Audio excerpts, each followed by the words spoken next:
Hello and welcome, Fortnite fans. We are here and we are live. The Indiana Esports Network quarterfinals. Yes, it's the playoffs, D'Lo. It is here. We are live. I'm FBI Tugboat. Here's my man D'Lo. D'Lo, how you feeling? Dude, I'm feeling good. Fortnite, been a while since I got to cast it, and the moment I heard that I'd be casting Fortnite, I got down, I hunkered down, I started the research, how to orange justice, the wiki how. I got the first step down. Kinda. We'll see. But either way, it's going to be a good matchup here. Quarterfinals coming up. Mount Vernon Middle School Black Marauders up against the East Tip Fortnite Trojans. If you are a big fan of that show, Deadliest Warrior, it's kind of like an episode of that, but played on Fortnite. Yeah, just a little bit different. Yes, we'll be playing 3 different game modes here. We got some box fight, gunfight, and zone wars. If for anybody who's unfamiliar with these 3 formats, we'll break them down a little bit here for you. Box fight will go. It'll just be big rectangular box. Everybody in it. No zone whatsoever. A lot of building, but it only goes up 1 level. So there's only 2 flights right there. And really, how you edit up and go forth and push your advantage, will really go forth and decide the day, D'Lo. And that's an interesting limitation that they have to contend with for sure. But like you said, there's 3 different modes here. You have to really be versatile in them all. But starting off with this box mode, it means if you are someone who really relies on rapid building up to the skyline, up to the troposphere, you're going to find yourself with your wings a bit clipped. So you have to make sure that your edits are precise. You have to make sure your movements are all very well decided prior. But one thing we always make sure to decide well here and well in advance and well thanked are our sponsors. We want to give a huge shout out to our friends at Zotac Gaming for supporting Scholastic Esports here in Indiana. You can show your appreciation for Zotac Gaming by giving them a shout out on social media. Make sure to join their community on Discord, and don't you dare forget to use the hashtag powered by Zotac or hashtag Zotac USA when you post. Yeah, fantastic organization, making competitions just like this one possible, right? One of the fantastic organizations that do. Want to go ahead and take this opportunity to thank our production staff behind the scenes. That is True. Connie and that is Taylor. Without them, D'Lo and I are just 2 incredibly good-looking guys screaming about esports in our rooms without our production staff, right? Bringing all of this to all of you. So going on and along and talking about some more of these formats here, and gunfight up next. Again, not your traditional Fortnite here. Excuse me. But it'll still be a very, very kind of interesting differential as we come in to that 3rd game mode, Zone Wars, of course, D'Lo. And Zone Wars being the closest to that original mode. And that leads to the question of, especially for middle schoolers where, the practice tends to be a bit lower than when you get to high school and, of course, that professional level. I wonder how you train for it. Do you decide to, just find formats, or do you actually, train within these stringent limitations themselves? Or is it going to be enough to just, grind ranked, grind online casuals with your buddy, your duo? Do you need to have that certain skill set? I'm convinced, yes. I think that honestly is what's going to be a big separator. Just the players that are more familiar with what these game modes do to impose on your latent skill set that comes from the regular game mode, and recognizing what tools you're left with when everything's limited inside these spaces. But Zone Wars, like you mentioned, is going to be the last one. Even if we see a sweep here, we will still go to all these game modes, so you get a little bit of a smorgasbord. We make sure to try all of our food groups. A nice, delicious, nutritious broadcast. Absolutely. We'll talk a little bit about the bracket and exactly where teams are going to go, who gets what for winning right here, right? Because of course we're in the second round of these playoffs. But Zone Wars, yes, just to break this one down, it'll be decently similar to the end stages of more traditional Fortnite maps, folks. The difference will be that they'll basically start in like zone kind of like 7 or so, or no, not maybe more like zone 6 as far as like the size of it. There will be just like a regular Fortnite map. There will already be buildings and vehicles. Even we saw some vehicle play in past weeks. They're already pre-constructed, and also there will be builds. So you will be able to head on up to the troposphere, stratosphere if you get there. I'm actually not sure which one of those is actually higher, but you get what I'm saying, D'Lo. They'll also be able to pick out their whole choice of loadout before each of these individual rounds as well. So there will not be a situation of like, oh, I wonder, am I going to be able to, hit a good treasure chest, find some primo loot? No, you'll be able to have your pick of the litter. Most players, D'Lo, will go with a more medium range weapon, a close range weapon, which is almost always a shotgun, some sort of movement ability, and some shields and some heals for your 5 slots total. It makes sense. Stay versatile, stay flexible as well in those situations. And it's nice that we have to remove that RNG aspect, right? We don't want to see a primo team go down just because someone else got a golden scar and you got left with a revolver. You know, that's not a fun way for it to go down. So while that might be plaguing you in your online casuals, fear not. Here at IEN, we make sure to maintain fairness, equality between the teams, but the reality is only one team can ascend to that semifinals spot, which is where they are all playing for. Again, playoffs now, quarterfinals, elimination on the board. Yes, yes. I'll go ahead and put the bracket in the Twitch chat as well. Let me just get that up right here. But I'll go ahead and talk a little bit about it for you guys as well. NMS, yes, NMS Fortnite squad. They went forth 15-0 over INDLS. And then that was Carthage Hall? Carthage Hall CHC? I don't actually remember. I'm sorry, Yes, guys. I believe so. But they did. They did take the W over Lincoln Junior High. Lincoln Junior High and INDLS early exit from this competition. Right now, we see NMS Fortnite squad is up over CPMS. The Warriors over there at the top side of our bracket. Once again, I will go ahead and put this in once Dilo starts talking. Talking right now, talking about games. Games are happening, and they will continue to be happening. They are in progress, in fact, even at the moment. I also see the fact that we have another match going on at this very moment. G, J, H, S, letters. Pirates Fortnite University up against CHC. 2-7 is the score, currently in favor of Carthage Hall. Hobart up against Junior High, and I actually do recall casting for Hobart last year around, if I'm not mistaken. That's going to be 3-6, sadly against Hobart. Junior High making sure that prove that big damage can come in small packages. And then the CPMS 1-8 up against NMS Fortnite team. Not going the greatest for them. Hopefully our friends on Mount Vernon Middle School, Black, East Tip Fortnite, we can get to see some of the action shortly. Bang. There you go. Oh, nope. Bang. and Nightbot said no go, no links in chat. I should have assumed. Folks, you can go on over to the League OS spot with IEN. You can check out their web. You can just go from the website and stuff like that, right? If there's not going to be any links posted in the chat. But you already got through most of that. Yes, Hobart and Junior High, they'll be starting here soon. We do not have any actual numerical results from that one quite yet. But NMS, they're going to be done with the box fight here, and CPMS is all the way in control of this one. The victory and the format in which they found their victory 15-0. That's completely donezo for NMS so far. Dang. If they're gonna bring this one back from the brink, then it's gonna have to happen in this gunfight game mode.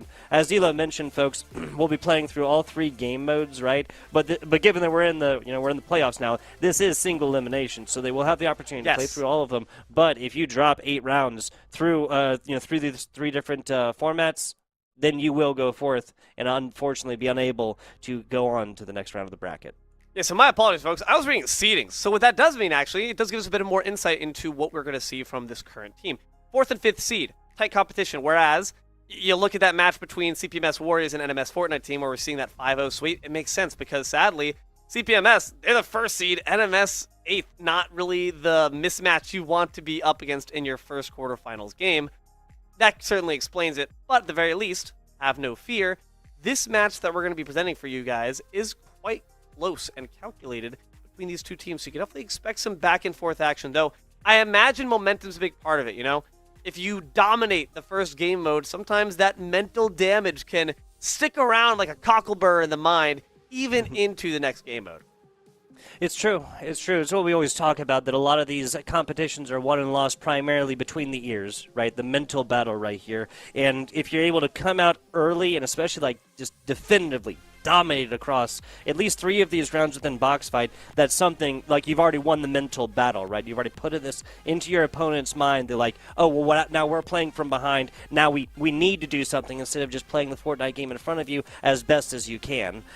These individual players are already going to have plenty of experience with each other as well. So the situation of going forth and this player in this role, if we have just an absolute flanker who's always going through, always editing, always trying to get behind the other team and find value from that, and then you have more of your IGOs sitting up and either sending flankers or telling people when to push and when to come back, that's providing more of that anchor damage role, like with an AR or something like that, not necessarily a shotgun, close quarters, combat, up close, personal in your face and whatnot. Then these sorts of roles almost kind of start to break down once you lose a few rounds early because you're trying to play that catch-up game here, D'Lo. The good Middle news is school's that just if a team just doesn't like box fight or gunfight or whatever else like that, you can drop literally all 5 of those and still take this as a W. True, very true. There's certainly comeback potential, and especially when you consider the fact that on a middle school stage, I think middle school is very interesting because it's very taciturn. It's very dependent, I feel like, on elements that you don't really see in the higher levels where teamwork becomes a very important thing. Yeah, it's a bit difficult when it's obviously kids oftentimes starting out their esports careers competitively here in middle school. So sometimes it's more about individual strengths. Is there one shining star on your team that can just squad wipe everyone else? That certainly can be one way to go about things. We'll find out quickly as we head to the field of battle. That is a lot of doppelgangers. My God. It is. They're going with the I mean, hey, synergy and teamwork makes the dream work, D'Lo. I love to see this one. Is that the Simpsons car? I can't quite tell. I'm out of date with my I skins, guess, buddy. What is the Yeah, blonde no, lady? Who I is guess that? the one in the Simpsons car is like it's like purple, isn't it? Like the station wagon that they have. I don't 100% remember. And yeah, as far as dance move, is all you, D'Lo. That is all you. I did not prepare. I didn't for learn dance that one. I only moves said the Orange whatsoever. Justice. No one's doing no one's doing that one. I'm out of my depth here. This is all default dance. Hold on. Yeah. Nah, I'm done. Anyway, but we'll be heading into the action soon. That's Very funny. grateful to see that 4th and 5th seed are in heavy competition, which means can we see the potential upset? I'd say, honestly, consider these two teams even keel. They both fought for the right to be here. They deserve the spot, and I'm sure neither one want to let that semifinals spot go. Yeah, this is where the rubber meets the road. It's the same format that we've had all the way through, where you play the full 15 rounds no matter what, even 8-0. So obviously, majority going one way, 15-0, whatever. It doesn't matter. We've seen very, very much like back and forth matches here as well, with one team dominating in box fight, the other team dominating in gunfight, and then zone wars really being where this is shaken out. And basically, whoever takes 3 out of the 5 right there goes forth to take a W within the overall format, and it doesn't mean more than it means right now, here, and today. Let's get into this one. So it begins. The default skins here up against the quadruplets. Instead, see that already. This tip. It's all poked down, but again, these edits, that's what it's all going to come down to. Which mats are you blowing first? Seems that we have East Tip using a lot of brick, whereas Mount Vernon trying to scrap by with some wood. I can understand the idea of wanting to get something up early, and that's why you put the wood here. But when you have anything that has sustain, I mean, you really need right now. You need to have some level of concrete like behind you, maybe in the brick or maybe even the metal, just to have something to retreat back to. Because as of right now, there's no real advantage. Both of these teams are really a little bit hesitant to really push into this one. And as soon as, see, just like that, right? As soon as they kind of cross that demarcation line right across the middle, right? Then immediately, like, okay, you might have an advantage on my player here, but then it's just flank potential all day long. And these two players here for this East Tip squad are doing a great job of holding angles. Vernon on the attack now, having dropped 2 members of East Tip. But the Vanguard has got to try to meet the back line. Does actually manage to knock down one more Mount Vernon. But here comes the shotgun. No, instead of the knockdown, turns the corner, gets absolutely blasted. Yeah, it's a little difficult to me to tell who is who right here. Who's Mount Vernon, who's going forth for East Tip, for these Trojans. Well, this wall seems like it's everybody's enemy, as I believe that is Mount Vernon Black, that is, to go forth and take down round number 1. East Tip fought real hard, real hard. And I think there was only one player who's like fully up Mount Vernon. The other one's like literally one tap. Yep, and the reason why is that East Tip unfortunately has had a bit of a segmented approach. You had 2 members of East Tip on the Vanguard. 2 members held back the anchor, but Mount Vernon had no sight lines, or were giving rather no sight lines for East Tip to actually even take advantage of the fact they had 2 members back. So if you're going to make a concerted push, make sure it's as all 4, or at the very least that you have sight lines to provide covering fire. If you're just letting 2 members go in just to get themselves washed, you're going to be flowing in piecemeal kills for your enemy, and that's no good. Really isn't. Saw some great teamwork here earlier, right? Teammate goes down. Entire 3 players left, just back up immediately, kind of form around them, make sure that they get that res up. This is one of the formats where multiple players dedicating their time into the res will make it faster as well. And that's a quick and early exit here from a Mount Vernon player. East Tip. There's blood in the water, and they are swimming. Shield's still pretty healthy, whereas MS starting to see the Yeah, metal take walls this. be torn down.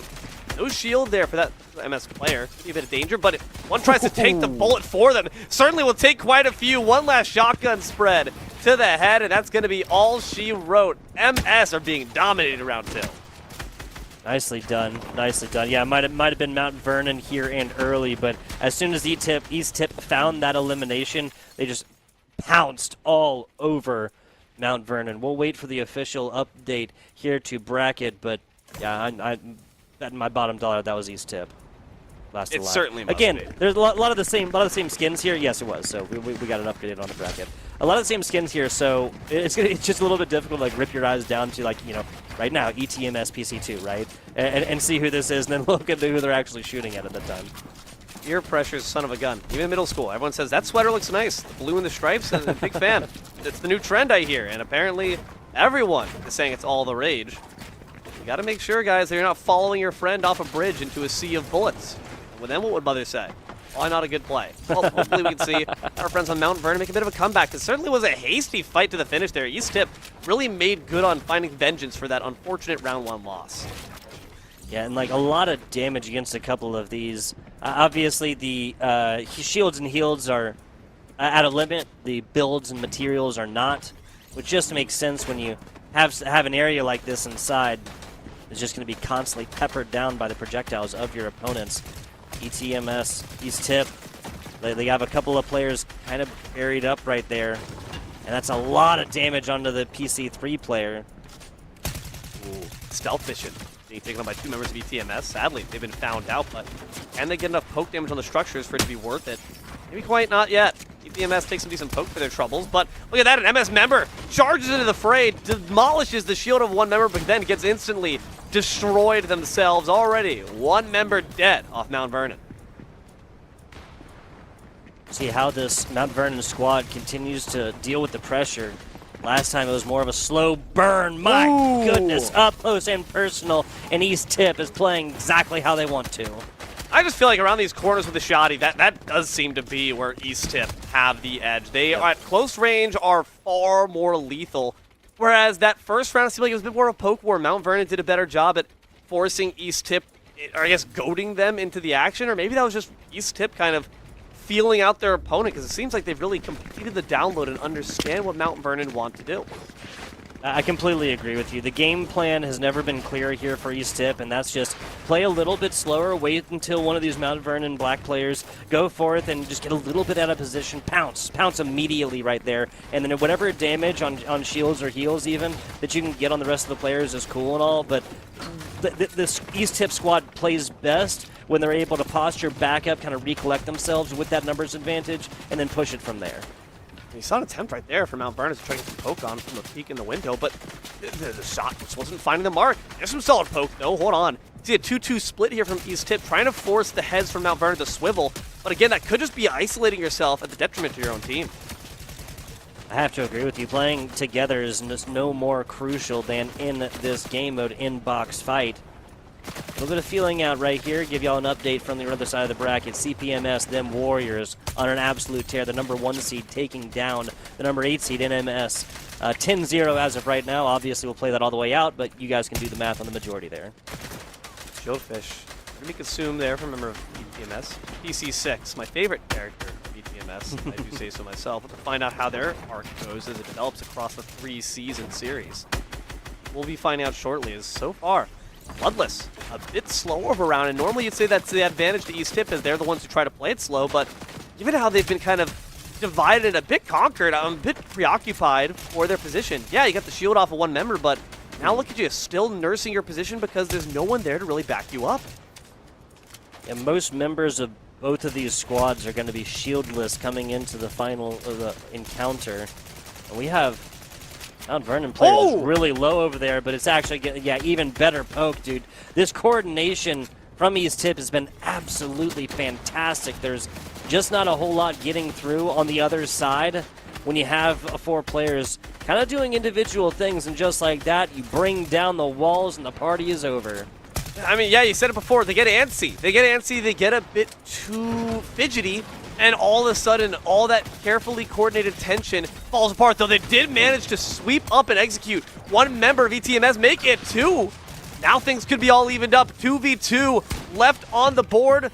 Bandage is nursing those wounds that are left remaining, but ETMS try to even the score, take down 2 more members, or rather 1, and Elim of MS. I think there's only 1 member remaining. East Tip, players on the absolute hunt right now. We can tell that they have the health disadvantage. They cannot. Oh, longer range shots dropped them. Mount Vernon. This is 1v2. such a good job of like keeping this situation from not happening, right? So, like, you know, just hiding, pulling back right here and waiting till your build's finished so that you can see where these players are going immediately. The second, great trigger discipline, by the way. As soon as the one player gets by themselves, bang, easy, quick elimination, and then pull back. This is like kind of that the guerrilla warfare type game mode, or gameplay, excuse me. One of the bandages there. Make sure you get the 75 health threshold. Every single tick of it can certainly count. 80 sported there for MS Esports, but it's a 1v2. The numbers do not favor you in that category, so stealth is going to have to be the weapon you employ, but how can you sneak up on ETMS when they're covering the map so well? The question I'm wondering is, do they have each other in each other's sights to make sure they can cover? Or their brother don't even need to if you can just cover them in a hellstorm of bullets. It's going to be one more round in favor of East Tip. Yeah, not wise right there. You know you're the last player there. You know that the element of surprise is your only teammate, really, and you're facing against 2. Yes, we could see that they didn't really spend a whole lot of time healing, whereas the Mount Vernon player did. But I mean, I'll take 2 players at 60 over 1 at 100 any day of the week, as long as those 60s can shoot straight.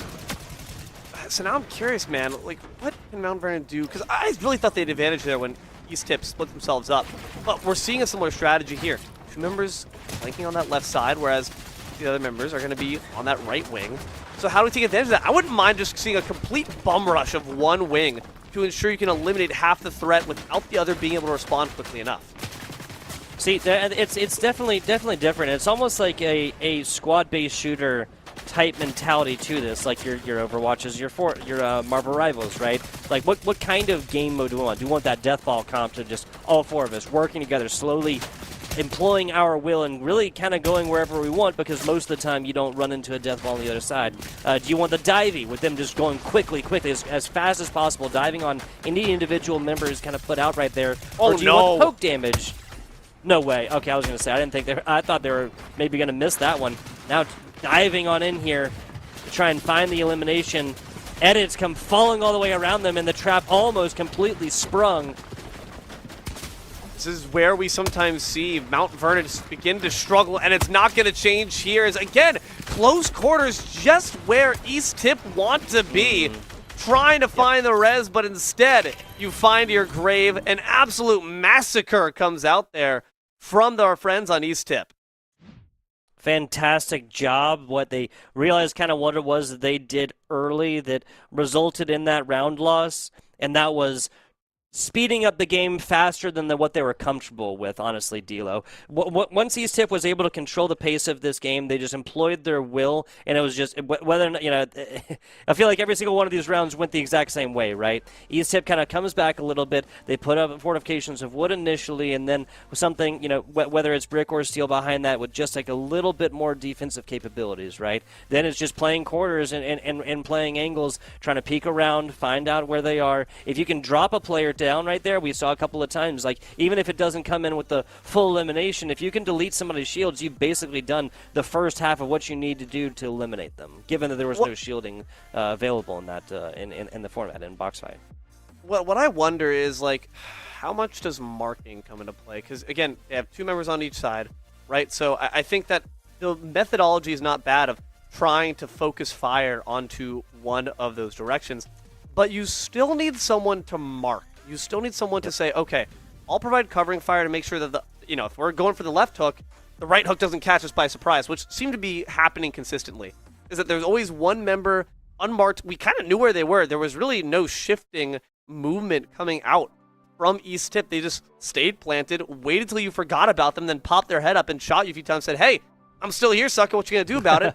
Die. Die was the answer. You've got to make sure that even if you're not having lethal intent, that you're still keeping those players in check while the main offensive force can sweep out the resistance. Yeah, and it's always going to be a little bit easier to do that when East Tip ploys like at least like a 4v3 or even 3v2 sometimes advantage in the back half of that box fight kind of game mode here. Right now, if I'm Mount Vernon, I need to really be thinking about what it is. Well, two things. First, especially because the back half of this just looked like really dominant D'Lo, just to be honest, right? I'm going to be thankful that we took at least a single round there, and this was not a 5-0 sweep, right? Sometimes there's just game modes, and you just want to say, hey, this other squad is better at it, they're more prepared, they've practiced more on it, whatever else it is. Okay, we'll take the W on the other two game modes. That's not what's going to be happening here in Mount Vernon. Should be happier putting at least a point on the board.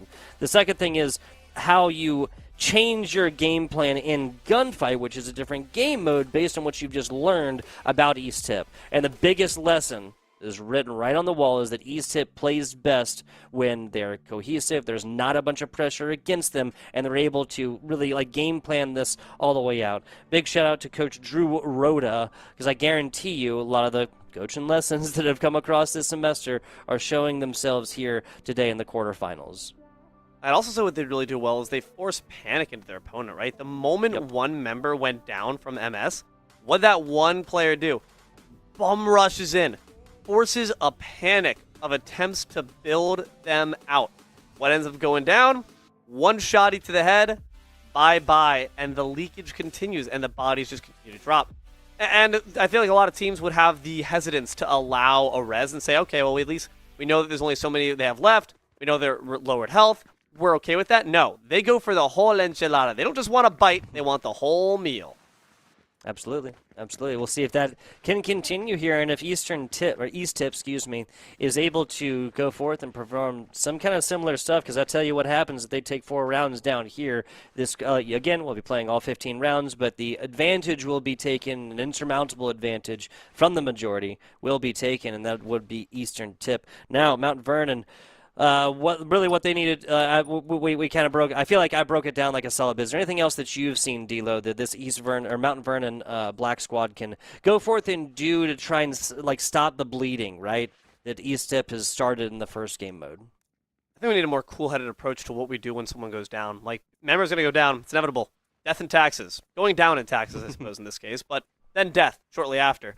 You need to have a better fail-safe response, because I think we need to have someone who's dedicated to maybe finding the build and actually looking for the revive, like the guaranteed medic of the group, or at least if you're going to be all that grouped up.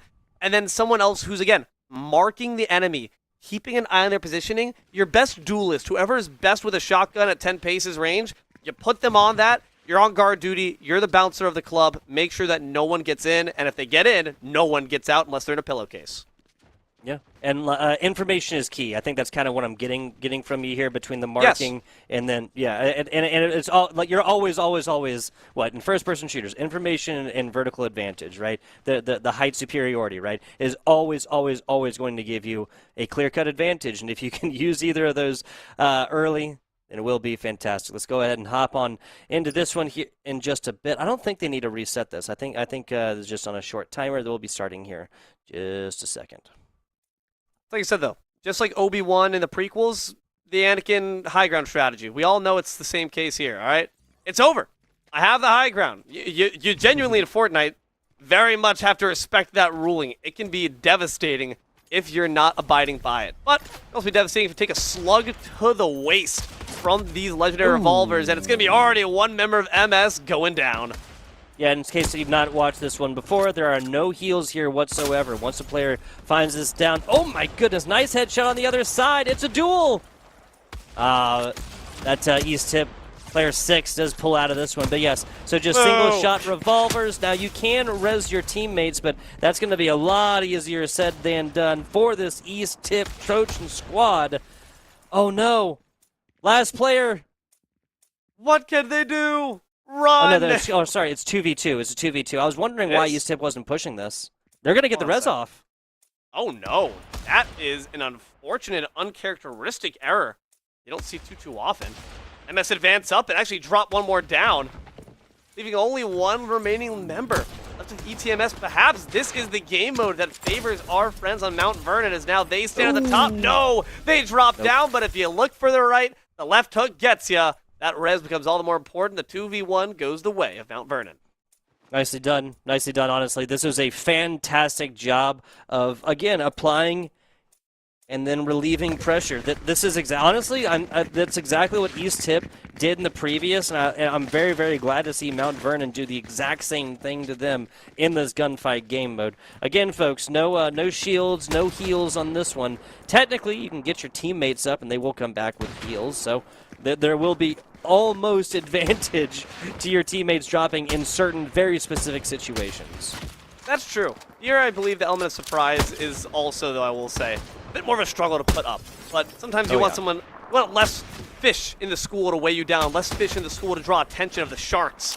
Speaking of, already 1 minute down, nearly dropped out for the count. Can we get the res off is the question. Interesting that East Tip in this game mode play a lot more conservatively. They're a bit more worried to make those bum rushes up to the front than before. It's a little bit easier said than done, especially because it seems like every time Mount Vernon is peeking out right here, they're going to not like what they find on the other side. Slide canceling here to try and maintain unpredictable movement, right? But it kind of seems like this East Tip squad is utilizing the 2-2 duos kind of method, right? That kind of strategy, so that if one player does go down, there'll be another on the other side. No scope, up close and personal.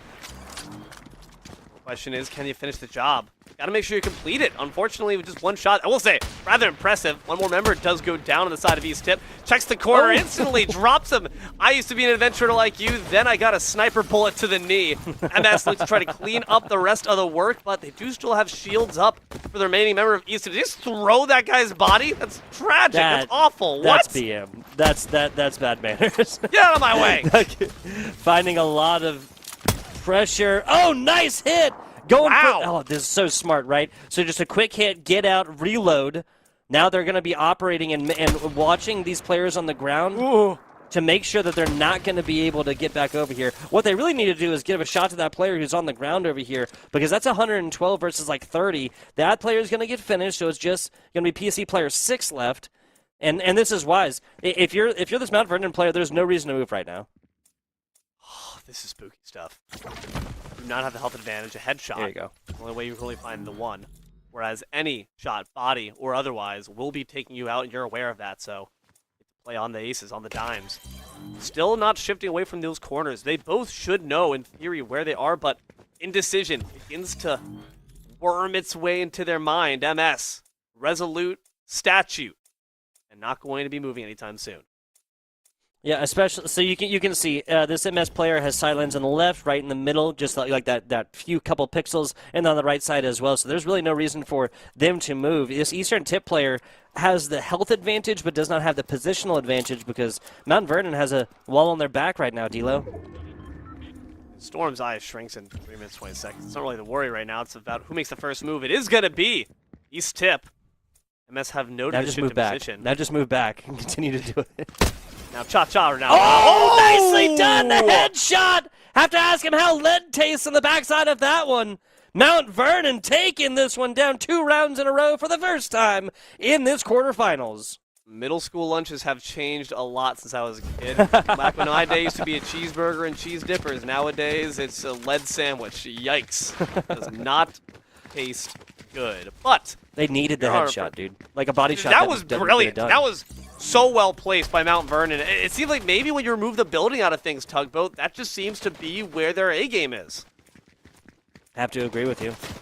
I mean, even on box fight, the builds are the edits are almost more important than the builds themselves, right? Because there's not like a whole lot of creativity that you can have in such a smaller box. Or at least here. It also requires all these teams to be very versatile, right? Because, like, I mean, we saw the single-shot revolver. We saw the kind of DMR, like, what was it called? Lever action, or single-shot, or however you want to call it, right? Now we're just going on over with an air assault rifle. The classic, if you will. All poked on the side of ETMS, but they do manage to get 2 knocks. Unfortunately, it cost them nearly all of their health. But MS cannot stay up in a good standing either. They get instantly dropped. That was really rough. A bit more of a hasty showing than we saw before. What was initially a slugfest that lasted minutes long, all ended in the flick of a switch. Fantastic job, honestly. Oh, we're going back with revolvers on this one, so maybe more of like a middle range as far as time, right? I mean, like close range, middle range, even longer range. This single shot can get it done. I love what they're doing about stacking up on corners as well. What this does is allows the player in the back to really only have like their head available, right? And so if you're going to get damage on me, well, you got to go through that. Player down bottom, obviously, going to be covering more of the body here, but at least they'll be covering shots that won't be hitting both players. If you want to get to him, you got to go through me first. Right now, East Tip just got to get out of spawn. They're getting absolutely pieced up because, again, shot placement, I feel like, from Mount Vernon, these bullets are magnetizing towards the head, but they can't quite finish the kill. ETMS, 5 health left, really nursing just those last ticks to ensure at least some safety. MS, similar position, trying to bunny hop their way through, but unfortunately the rabbit gets put on a spit, but the tortoise comes back with a revolver. That's a new ending to the fable. It is. Mount Vernon here, they have a player up with like full 100. I think they're now learning that there is no melee here either. ETMS and Mount Vernon, last shot. Oh man, got him down to 2-2. We've seen this story before, Tugboat. It did not end well for East Tip. Yeah, the headshot right here, it might be enough, but if they actually crawl over here and get this done, oh no, this is not Eastern Tip players. Nice shot. The slide. That got them down to 2. Oh boy. Again, this is the audacity to put Steph in MS. Get out of here, buddy. You can probably imagine they were probably flowing raspberries saying, push. You're going to lose, buddy. Oh, they're going to find the opportunity. They know they're reloading. But the question is, can you win this deadly game of merry-go-round? One more shot that goes wide. Now ETMS bear the advantage. Still haven't reloaded, and they can't when they're dead. MS, take it. Nicely done. So that's 3 out of these 4 rounds so far going the way of Mount Vernon. We have a 5-4 match right now between those Mount Vernon Marauders and those East Tip Trojans. Let me give you guys a little bit of an update on the other side of the brackets. Hobart right now enjoying a mild 3-0 lead over Junior High. We are going to see a CPMS Warriors W over the NMS Fortnite squad. 14-1, so pretty one-sided over there, D-Lo. Yeesh. I mean, sometimes just ends up piecing out that way. Again, middle school, it can be very polarizing sometimes, the disparity between the teams in terms of practice hours put in. But I hope no matter what, I hope that losing team is going to be at least feeling good that they can get some learning information out of it. Right now, ETMS got to learn that you just don't win a 1v1 gunfight against Mount Vernon. You really got to take them down with team cohesion and tactics. It's going to be difficult to find anything from distance as well with these dual shot kind of shotguns here. The rod shot. I actually forget the name of this weapon. These are long range, but very precise. Requires a bit of aim, and it's also not hit scan either, so it requires you to leave your target a little bit more to conduct for the travel time of the projectile. MS, slide out to the open. ETMS find cover real quick. Take the high ground, but the Obi-Wan strategy won't work here. I'm no Jedi, and you're dead. Takes him down easily. MS bear the advantage.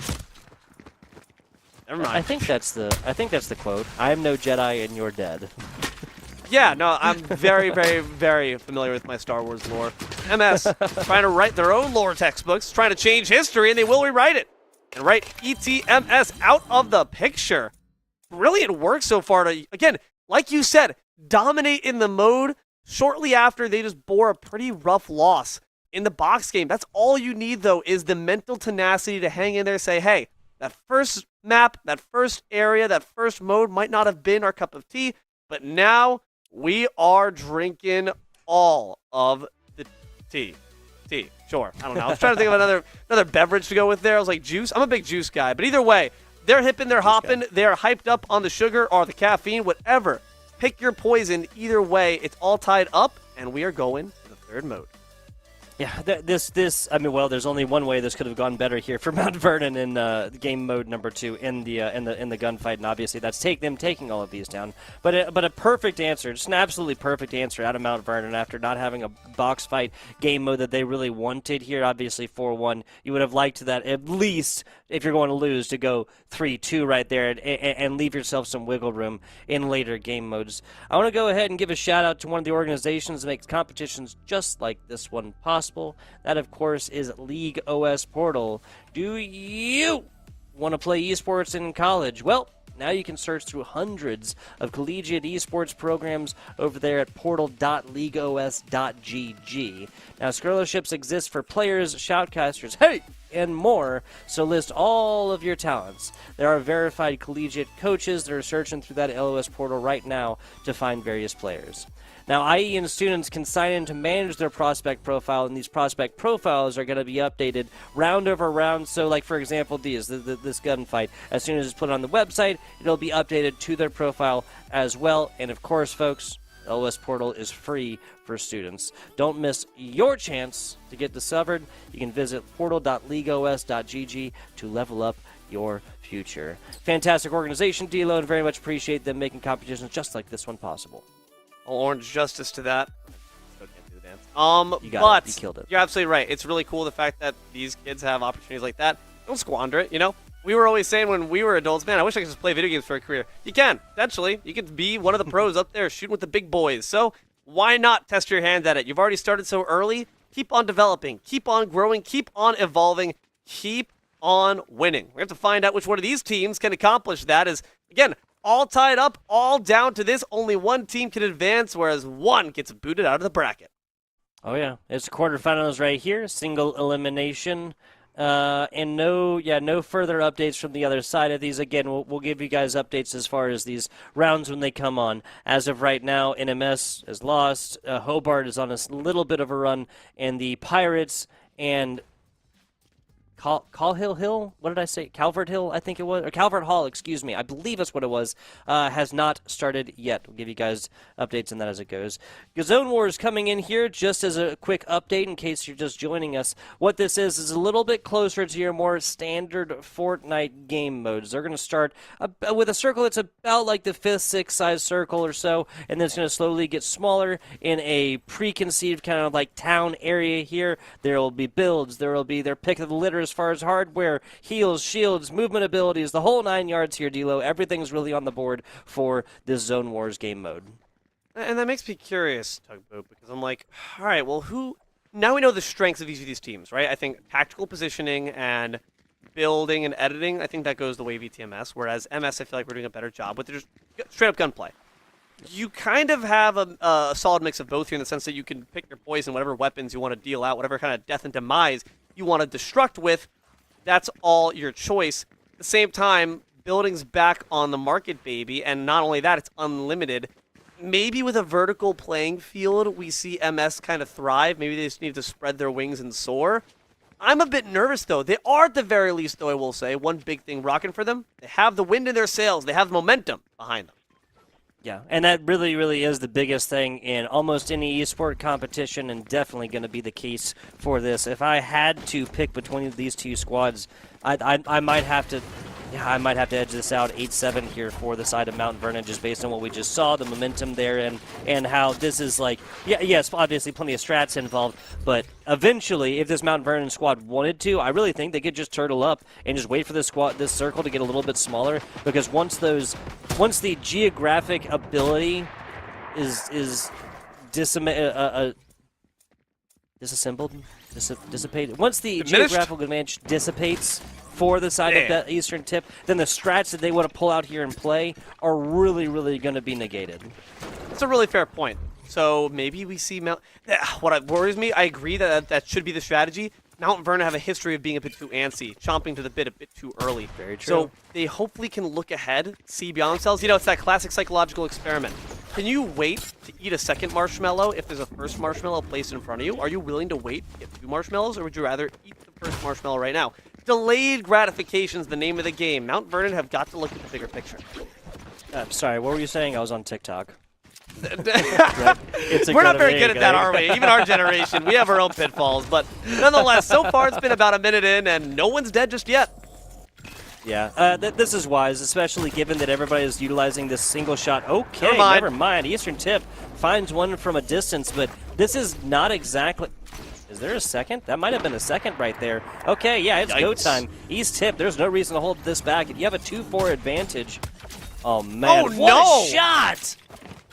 What were you doing up there? I have no idea why were you exposed there. You have the mats, but maybe we're just not farming them properly, but now the storm is coming, and You did not bring an umbrella trying to save your friends, but instead you will just be buried right alongside them. East Tip, a convincing, nigh upon flawless first round victory.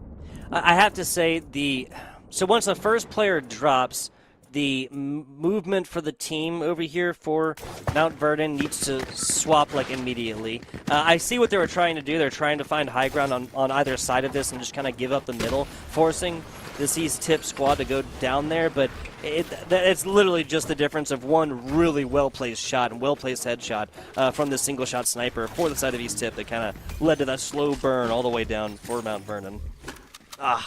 Tragic. Tragic to say the least. Okay, Mount Vernon, I mean, it wasn't even necessarily them being antsy, just, again, the positioning there just seems a bit rough. When the map is not very clear-cut and decided for you, like it was with Gun Game, where it's just like, these set 7 barriers, that's it, have at it, Hoss. Now things are more complicated. Now we're thinking in 4 dimensions and such. And already you can see that ETMS are obeying by the strategy that you've marked out for them, which is take that high ground, take control. MS turtled up here with only the wood to defend them. Get the guns perspective there for a second, it seemed like. Whoa. New character. Send some stuff out here. Oh, what? Man. So they got the shots right there, and the player fell all the way down, so the fall damage is accredited slay-wise to the other team, I believe. Should be Mountain Vernon able to get to this. They do have hard cover here. They cannot be destroyed. Okay. At least something goes for us, but be careful. Make sure you're still covering your tracks. Puts down the build to ensure safety. Tosses their friend just a little bit into the storm to watch them die. No, I'm sure they're going to be actually finding the res instead.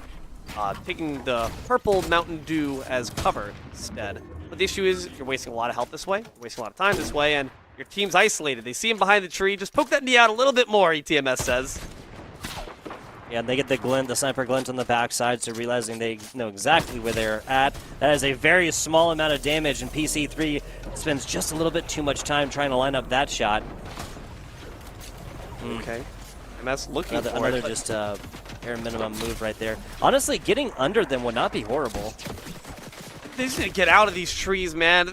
That's how you get buried. No one wants to be in a horror movie stuck in the middle of the woods, and it's feeling rough, whereas East Tip, they're literally in the penthouse suite. They've dominated the high ground very early on, and Mount Vernon just are batting from such a major disadvantage because of it.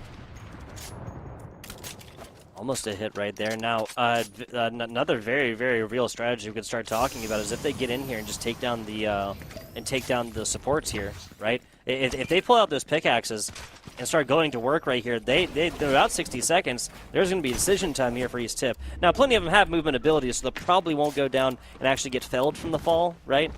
But it's still something they could kind of start that, start the fuse on that ticking TNT time bomb. They managed to actually knock down one member of ETMS, going to force some storm damage onto PC2 as well, which feels good. That movement comes in clutch to ensure their safety. Now the trees are actually a good spot to retreat to. Little ramps to try to sneak behind, a bit more sturdy cover. It's going to be a big clash in the center.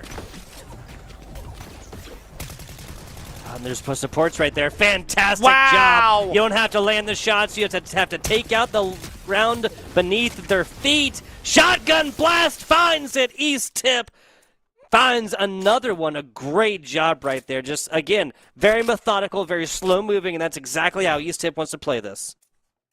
At this point, Mount Vernon are very much against the ropes. They have to reverse the tides. We were talking about momentum. It's been completely shifted over to East Tip at this point. Yeah. Again, you just introduced too many variables, too many tactics, and Mount Vernon seem to like to play it just a bit more simple, and that's very respectable, but the reality is Fortnite is a game that has several components to it aside from the gunplay. You got into the wrong third-person shooter if you just wanted to pull triggers. You got to also invest in those mats and look for your positioning to be a bit more solid. Don't just bunker down here permanently. You got to be willing to get moving. Flow like water. Flow like water. I like it. Yeah, at this point, I'm going to say that the strat of just trying to turtle up and get to last circle is not going to work when you see these East Tip players and the scopes that they have on them, man. They are very good at distance. That's all I'm saying, right?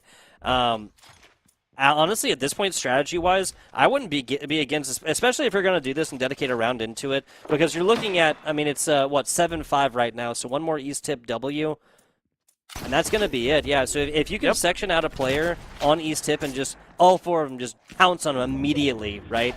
Use these movement abilities. Use any items at your disposal to try and just take down one. Well, now you're talking about an advantage, and that's not really something that Mount Vernon has played with so far. Okay, needs to retreat there to trees once more. ETMS. Have the skyscraper, but it does seem like we sent some players from Mount Vernon to some dizzying heights as well. But I don't think they still have the highest ground. Indeed, they don't. And in fact, already Sniper Scope set on top. Tries to find the shot. And they actually get the knock as well already. Just what you prophesized is coming to pass. That was a great job right here. So they hit the ground. Oh, there's two of them. Quick builds. And they're going to give up one, but is that res going to come in time? I'm not sure if this is going to come in time. It doesn't. They give up the item and say, hey, go on without me, friend. Oh, tragic. I'll hold them off. But you didn't even kill them. They're back up, actually. Well, I tried my best, gosh darn it, but Mount Vernon will not be able to see their legacy even rise past the quarterfinals if they can't find a massive clutch up here. 4 members stand against you. Medkits and shields all being put to good use. At the very least, MS Esports #1 is still bearing a full health bar. But for how long? Shoddy blast, gotta get this out. A little bit of help from a teammate on the backside, but that Mount Vernon player, that Mount Vernon player was just getting absolutely swarmed. I mean, you had an East Tip player who had the time to go forth and even take down a big shield pot. That's going to be enough for East Tip. We're going to play out these full 15, folks, but make no mistake, even I can do this math. 8 points here for East Tip means that there's no comeback capability for the Mount Vernon Marauders, hard as they may have fought. I'm so glad we got to cover this one because it was just so close, right? Yeah, this was a very solid 5th seed versus 4th seed, showing in a minor upset. The 5th seed does end up taking it, though I will say it was shown to be rather evenly matched from the get-go. Mount Vernon Marauders can certainly feel proud of the performance, but it also shows those needs for versatility, especially when it comes to a need for proper building. And look at this, in a show of force, a show of their skills, East Tip, building up to that troposphere we were talking about before.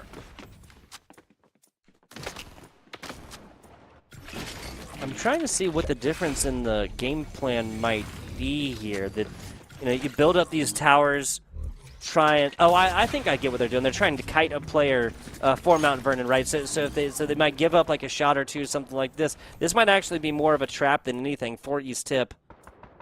Set for Mount Vernon, they're not going to bite onto it. I'm not against this at all.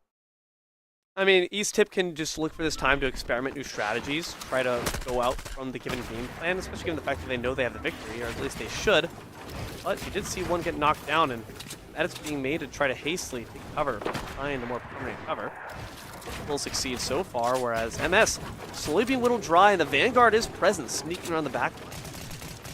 And dead. Yeah, it was a decent little attempt here, but it's going to be a great job from Mount Vernon to take this one down. I mean, yes, the numerical advantage is there and it cannot be undone. No, there is no reason for this Mount Vernon squad to stop playing to the whistle, as they say.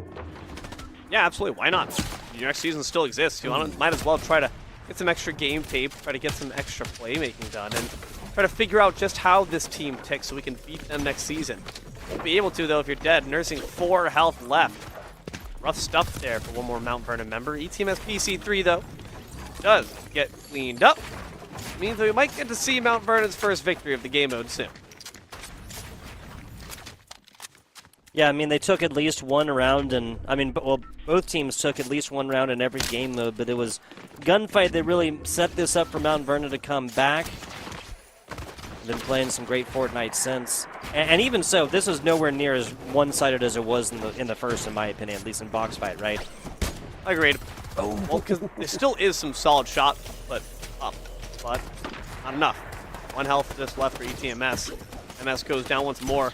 Maybe feet about to be snatched from the jaws of victory here as they try to go for the sniper shot on top of PC2, not aware. They're currently being hounded by the other members. PC2 decides to bunker up before getting shot on down. Mount Vernon take their first round of the mode. I like it. I like it. So rounds 1 and 14 in the overall game modes they are not going to take down, the rounds that at least found a little bit of something, but that was 6, 7, 9, and 10 across the gunfight rounds that really, really made their own. Regardless, coming on into this last one, it's been a very, very even-handed one. If Mount Vernon takes this down, of course, it'll be the closest 15-round competition that we could possibly have, D'Lo. Yeah, and that feels good to say at the very least. Again, if you're Mount Vernon in this moment, I hope you're not feeling too frustrated. You still had an amazing performance. It's just that East Tip play a bit more cohesively as a team. And again, that is rare for a middle school team. East Tip should very much be commended for that. The coach as well for already forcing them to think not just as individuals, but as a whole unit. The Trojans, after all, got to make sure you fight as part of the Phalanx. That's a good point. So there's an update on the other part of the bracket. The CPMS Warriors will play the winner of this. That'll be East Tip. On the other side, we do have that other bracket. Yes, the GJHS Pirates going to be taken on Hobart on the other side of the bracket. So winner of that will obviously be playing against the winner of East Tip, CPMS, those Warriors. That is a scary sight to see in the bracket, really considering how badly we just saw them take that. CPMS just 14-1, sweep aside NMS with the back of a hand. It's going to be requiring the utmost diligence from East Tip to have a chance at that one. But I do feel like today the team that played better has come out on top, so I have high hopes that we can see some solid plays from them in the future. But can MS show some solid plays in their last round on a stream? We'll find out shortly. Ooh, tries to go for the heels. Mount Vernon 1 does, gets cut down by a longer range shot as they're just trying to pop a couple bottles. MS joins the club, trying to come up head over under. See if they can try to outbuild. It's the high ground actually quite efficiently, but now what do you do with that? Drop down, air, but shotgun normally has been the advantage for East Tip, and that just does not change. Some things just remain the same. War never changes. Is that Fallout? It is. I'm full of references Fallout today, buddy. Nice. Did. That one I was actually correct, too. Love it. Really looking forward to that next season of the TV show. Really been enjoying that one. Mount Vernon. Fortunately for us. Goes out for Their season ends. a shotgun blast, but not going to be enough. And that's all she wrote. East Tip, take it on up. Semifinals, they'll be facing the first seed, the 5th seed. Going to have to try to do their best to prove that they deserve that spot. And I think they already have, in a sense. That was really solid teamwork again. We saw just from the box mode alone that they are very capable when it comes to tactics and hardline thinking as a team. What they need to maybe work on? Raw gunplay. You got to imagine the first seed has that in spades. On the side, though, of Mount Vernon, they gave it their darndest. They still put up a hell of a good fight. They should be proud of their performance as well.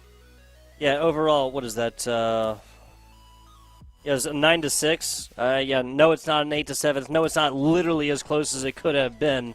Pretty darn close regardless. And if I'm Mount Vernon, I'm going to be taking this out of the postseason with a smile on my face, head above my shoulders, as they say. Fantastic Bingo. job for East Trip, and big shout out again to Coach Drew Oroda. We don't have a coaching. I don't believe we have. Yeah, I don't have a coaching staff name here for the other squad. I'm sure the Mount Vernon Black has a fantastic coaching squad as well. Now, folks, I want to talk about another one of the organizations that make broadcasts just like this one possible. And that, of course, is LandFest. Yes, this broadcast is part of LandFest's Scholastic Esports program, a program that supports this league and many others in many other states. Since launching, LandFest has delivered over 300 broadcasts to Scholastic leagues in Washington and Indiana, and we provide these broadcasts free of charge to the leagues, schools, teams we cover, and the players. Your generous donations, of course, make this possible. Every $200 raised covers the operating cost for one of these regular season broadcasts. So if you appreciate the work, and if you're able to, scan the QR code here on your screen right now and donate today. Very much appreciate y'all one way or the other. I want to give a big shout out here to our production staff once again. That is Connie, that is Taylor, clicking the buttons and doing the ones and zeros behind the scenes that make this broadcast possible. It makes it, me and D'Lo not just be screaming about esports in our rooms, and actually coming out to all of you. So we very much appreciate that. D'Lo, do you have anything else for the good people before we do bid them adieu? Just keep your eye out for more Land Fest action coming at you for IEN in the near future. We still got plenty more packed for the season, and always more good esports play abound. Thank you very much for watching.